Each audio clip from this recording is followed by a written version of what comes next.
অনুভূতি এবং অনুমিতি কি? মহাপ্রভু পর্ব 16। পরমেশ্বর ভগবান সর্বজ্ঞ, তাই সবাই জানেন, কেবল জানেন না তিনি নিজে কত সুন্দর।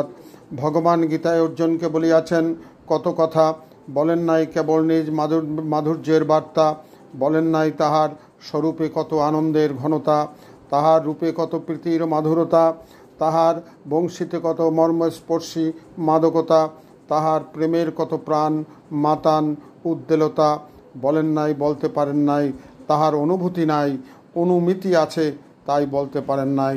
যাহা নিজের বুকে তাহার হয় অনুভূতি, যাহা অপরের মুখে তাহার হয় অনুমিতি।